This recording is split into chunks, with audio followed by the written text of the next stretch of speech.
दोस्तों, आज हम जानेंगे भूमि संरचनाओं या भू आकृतियों के बारे में। चलिए सबसे पहले जानते हैं कि भू आकृतियाँ आखिर हैं क्या। चलिए शुरू करते हैं।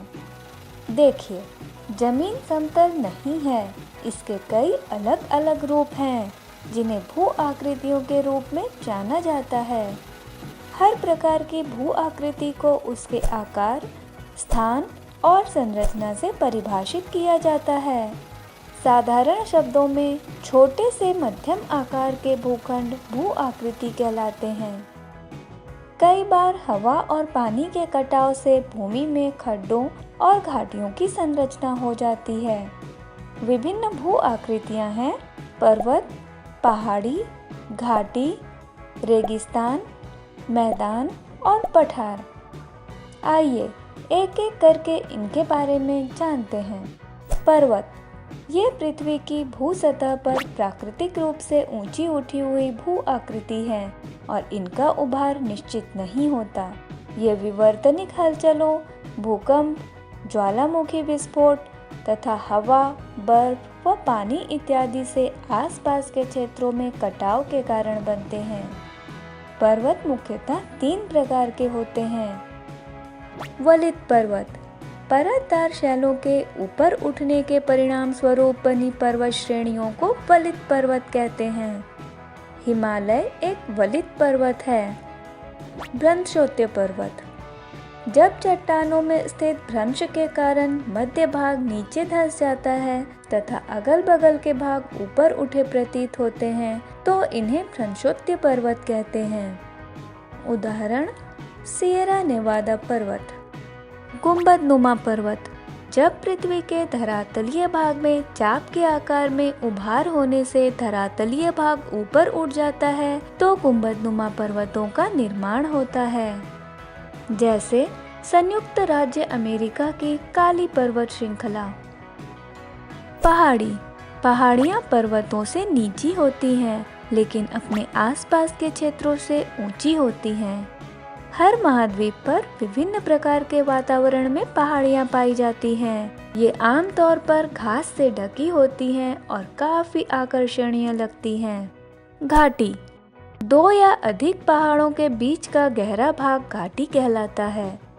इनका निर्माण लाखों वर्षों में नदियों और हिमनदों की क्रियाओं के कारण होता है।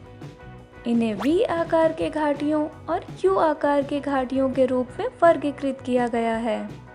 वी आकार की घाटियां बहती हुई नदियों से बनती हैं। यू आकार की घाटियों का निर्माण हिमनदों के द्वारा होता है। पर्वतीय या पहाड़ी क्षेत्रों में हिमनदों द्वारा बनाई गई घाटियां पार्श्ववर्ती और तली अपरदन के कारण सपाट तल वाली तथा चौरस व खुली हुई होती हैं। मरुस्थल, मरुस्थलीय या रेगिस्तानी भू आकृति वह स्थान है जहाँ काफी कम या नाम मात्र की वर्षा होती है।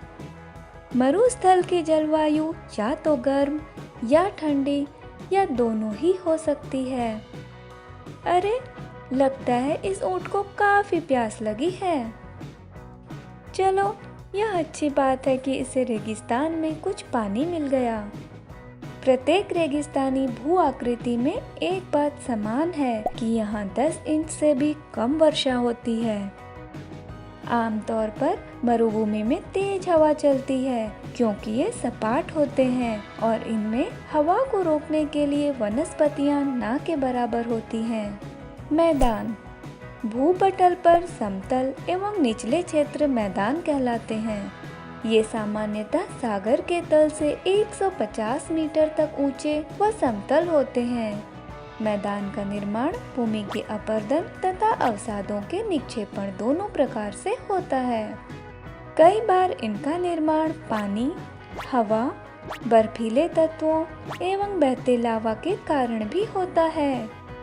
पठार, यह धरातल का ऐसा विशिष्ट भाग है जो अपने आसपास के स्थल से पर्याप्त ऊंचाई पर होता है। इसका शीर्ष भाग सपाट व चौड़ा होता है। इनकी ऊंचाई 300 से 500 फीट तक होती है। सिंधु नदी के किनारे के पठार पर सिंधु घाटी सभ्यता बसी हुई थी। तो अब आप भू आकृतियों के बारे में काफ़ी कुछ जान गए हैं।